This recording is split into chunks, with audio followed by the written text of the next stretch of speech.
Hi again, John Nielsen with Wing Chun Hall, your source for information on Wing Chun, your best self-defense option. In this video, I'll conclude my series on the origins of Yip Man's creation myth. In my previous video, I covered the Opera Rebellion, which was indeed the end of the myth, but the story continues. Yip Man says Lung Yitai passed on his kung fu knowledge to Lung Jian, a well-known herbal doctor in Foshan. Lung Jian grasped the innermost secrets of Wing Chun and attained the highest level of proficiency. Many kung fu masters came to challenge him, but all were defeated. Lung Jian became very famous. Later he passed his kung fu on to Chen Huashan, who took me as his student many decades ago. I studied kung fu alongside my kung fu brothers such as Ng Shu Lo, Ng Chung So, Chan Yu Min, and Liu Yu Jai. Now we can identify four remaining periods in Yip Man's story: Lung Jian, Chen Huashan, Ng Chung So, and Yip Man. The difference between these periods and the previous periods is that whereas the previous characters were clearly fictional, each of the leaders of these periods is a verifiable historical figure. Unfortunately, with the exception of Lung Jian, Yip Man gives us no more information than their names, so we'll have to look elsewhere. There is general agreement over Lung Jian's birth and death dates, and we know the location of his clinic and his living descendants in Foshan. Yip Man says that he was an herbal doctor, but further research suggests that he was also a bone setter, a profession that today has morphed into either osteopath or chiropractor. His martial exploits were reported periodically in newspapers and dime novels, so we can conclude that, like those of the legends of the American West, the stories were exaggerated but based on actual events. Exactly where Lung Jian learned his fighting skills is a subject for another video, but it is clear that he taught his family and a few friends, including Chen Huashan. There is some controversy concerning Chen Huashan's birth and death dates, but the most credible sources put his birth at about 1849 and death somewhere around 1916. We know that he began a career as a money changer, but then he met Lung Jian, studied martial arts and medicine from him, and eventually took over Lung Jian's practice when Lung Jian retired. He started teaching Wing Chun at that time as well. His first two students were Ng Shu Lo and his brother Ng Chung So. He took on a few more students, but Chen was forced to close shop due to the martial arts moratorium after the Boxer Rebellion of 1898 to 1901.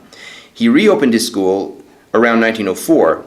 Many former students returned, and he acquired new students, including Chan Yu Min, his son, and Yip Man, the son of his landlord. He only taught Yip Man for about 3 years when he suffered a stroke and was forced to retire. He returned to his home village, and Ng Chung So continued teaching Chan students in Foshan, including Yip Man. Credible information on Ng Chung So is sparse. We know that he and his older brother Ng Shu Lo were Chen Huashan's first students, that his father was a wealthy owner of a ceramics factory, that he continued teaching in Chan's place, and that he taught in the Yi and Zhongyi schools in Foshan during the Republican period after Yip Man returned from schooling in Hong Kong. However, we don't know his birth or death dates, and we don't know his occupation. There are stories about these details, but none of them is reliable. We do know that he was contemporary with Chan Yu Min, who was Chen Huashan's son, but Ng was clearly older, so our best estimate is that he was born about 1874 and died around 1949. Next in the sequence is Yip Man, and we know so much about him he deserves his own series of videos. But our main question here is, where did the Wing Chun story or creation myth come from? And at this point, we've accumulated enough information to make a reasonable hypothesis that answers that question. The first step in determining the creation myth's origin is to acknowledge that it is a composite fairy tale. Then, all of the pieces that make that composite would have to exist shortly before the story was compiled. We know that Part 1, the destruction of Shaolin, came from the secret societies in the 1810s, and we know that the story became more popular when Everlasting was published in 1890, and more popular still in 1930 with Young Heroes of Shaolin. Part 2, Ng Mui and the Crane, came from the White Crane myth, which was published in the Babishi at an unknown date, but which surfaced in the early 1900s.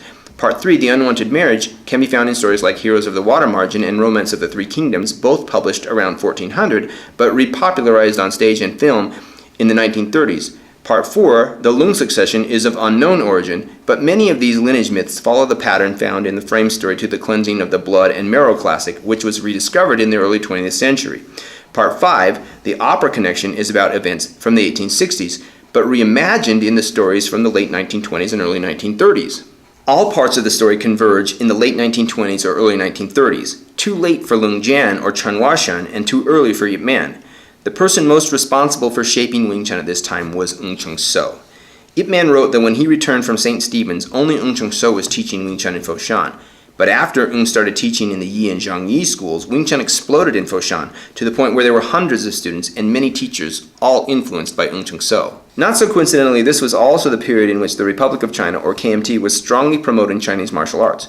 They had observed the success the Japanese were having creating a unified nationalist spirit by putting karate in their public schools, having all Japanese participate in the same national sport. China wanted to do the same, so they pushed the martial arts schools to come up with a story that connected them to China's mythical past, even going so far as to mandate that all schools identify themselves with either Wudang or Shaolin.